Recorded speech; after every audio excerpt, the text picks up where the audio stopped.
Hey everybody, welcome to Sweetcast. I thought I should make a video. I haven't been doing very good, I'll tell you that. It's been kind of tough getting back into the swing of things because, I don't know, just stuff. Everything's been going on.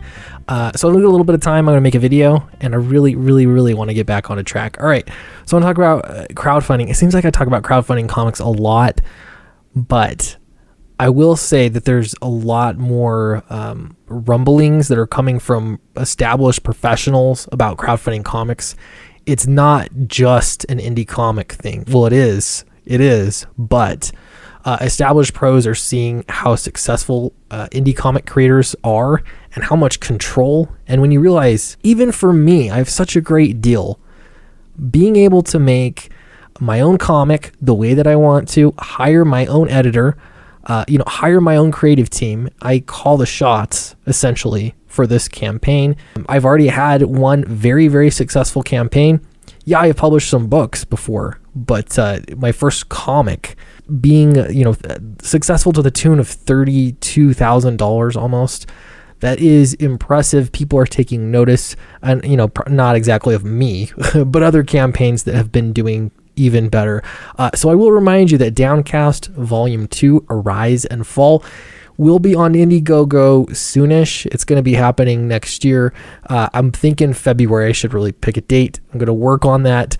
But the best thing that you can do is sign up for the mailing list in the description below, and that will get you actually a discount and access to 2 secret perks to choose from that nobody else will be able to have access to. I promise not to spam you, and it will absolutely be worth the 3 seconds it takes to sign up. All right, so Brett Booth said this today, and I know I've seen a lot of comic pros floating the idea. We've already seen Jim Zub talk about it. Brett Booth has mentioned things before, and he's thinking about it. Sean Gordon Murphy is another one. He's been floating the idea, not just floating it. He says for sure he's going to be launching his own crowdfunding campaign.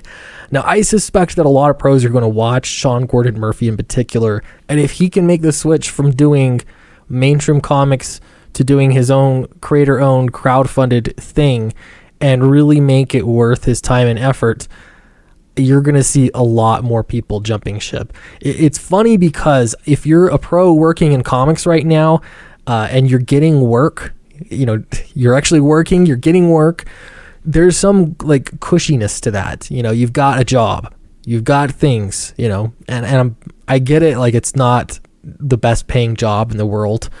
There's a lot of other considerations, but it is a risk because it is a job. And so to risk spending a lot of time potentially and losing money potentially in doing your own creator owned thing. Not only that, but maybe you don't have any experience with business or fulfilling a campaign or setting your own schedule and being on time, all these other things that I think get overlooked way too often when it comes to crowdfunding your own stuff. Those are all important things. And so it is a risk to make that jump and go into crowdfunding. I imagine 2020 is going to be an interesting year. There's going to be more pros coming in. All right, so first things first, Brett Booth floated this idea out here. He said, so I'm seeing people doing Kickstarters on both platforms. So I think he means crowdfunders on both platforms. Is this okay? Anyone have a problem with it? And then he retweeted, to clarify, at the same time, same project. I know some people prefer one over the other, so I was curious if this was a good workaround. Now, I'm sure Brett Booth is asking himself if he has enough pull to bring people to crowdfunding in order to buy his book. Why? Because everybody wonders that. Literally everybody. If you've never crowdfunded before, you're wondering if you've got enough. Do you have enough to make a successful go of it? And the truth is, you're not really going to know until you do it. At the same time, you can gauge interest for sure.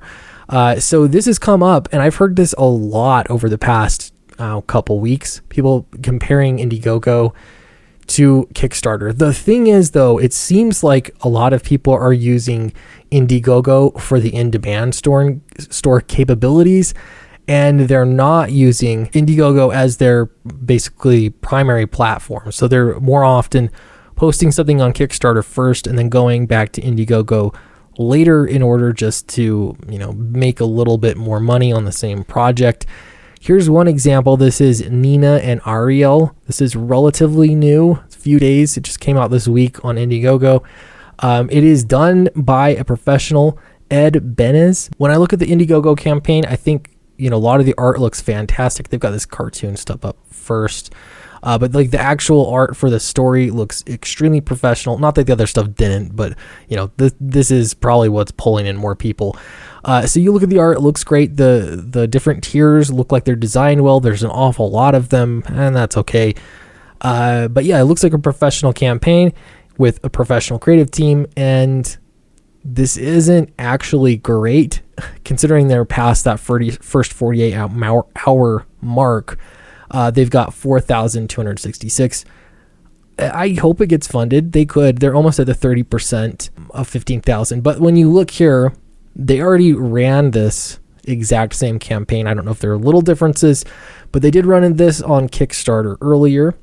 And on Kickstarter, they have 1,159 backers, which is really impressive. That's good. That is a total of $35,000. And yeah, the thing is funded. It was successful. They've got the money there.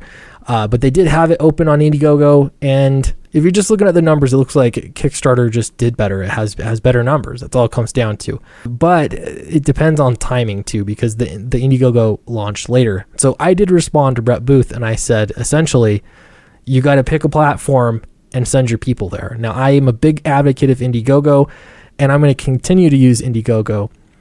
But yeah, none of these are great examples because crowdfunding, it's not really like a store. Like it's just a place where people are browsing for comics. There are some people that do that, but generally speaking, the point of crowdfunding is to send people there to buy your stuff. All right. So the next example, we've got She. This is a better example because She was launched, I think, on both platforms at the same time or relatively close to the same time. Right now, we're looking at the IndieGoGo campaign.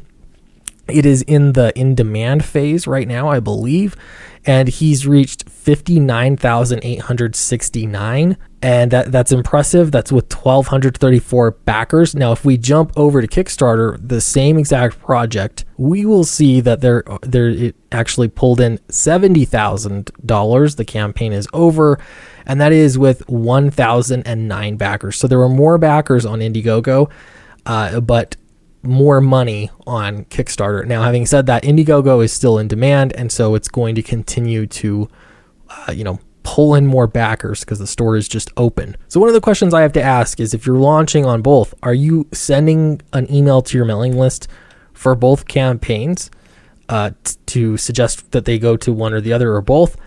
I don't know. Seems like an extra complicated step. All right, next one here, Everglade Angels. On IndieGoGo, 302 backers. That's $15,000. Same campaign. We go over to Kickstarter, and of course, it's in Canadian. Don't they have a way to transfer? I don't know, this $20,000. It ended up being almost 42,000 in Canadian dollars. I'm not gonna even look it up, but you get the idea. Placed in both places, this had 982 backers for Everglade Angels. If I remember correctly, though, the Kickstarter campaign did run first, and of course that's going to matter where you're sending your crowd from. I just realized this. Is this new? On demand? A new graphic novel? This is on Kickstarter. They have an on demand button. I'm just going to see what's here. Wow, that is insane. So you saw that. This is on Kickstarter. They have an on-demand button. If you click it, it's like Kickstarter is on demand. It'll actually send you over to IndieGoGo to the in-demand phase. In-demand versus on-demand. The on-demand is that you refer customers to another platform. Wow. Interesting. Okay. I am shocked that Kickstarter has not opened some kind of in-demand store or something like it, but this feature... I'll be honest, I have no idea. I do not understand why they would do that rather than just making their platform stay open so that they could continue to get backers and continue to get money. But instead they're going to refer them to IndieGoGo. So ultimately, I just find this interesting to watch because I have got to wonder what things are going to be like when you have all of these big professionals doing comics on crowdfunded sites. I like to think, if the idealist in me thinks that it'll be sending more people to crowdfunding sites to get comics, and more people will be used to it, more people will end up to browse on crowdfunded sites in order to find books that might interest them. On the other hand, I have to wonder, it's also competition, and this gets ignored a bit because honestly, the best way to deal with competition is just to compete rather than discourage competition. But yeah, I don't know. I would love to know how this is going to go down. The good news is, though, that if you are an independent creator and you're a small creator, or maybe this is your first book, it doesn't really matter too much that established pros are coming in and crowdfunding comics. We've seen a lot of established pros come in and crowdfund a book and not do very well. The results might be underwhelming.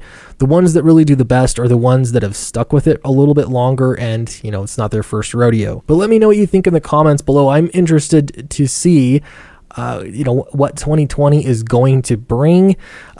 If you've gotten your copy of Downcast Volume 1, let me know in the comments below. I'm really excited. I keep looking for reviews of it. I haven't seen any yet, so I expect some to come out.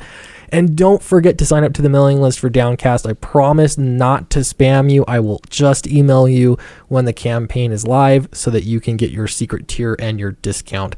Thanks very much, and I'll see you next time.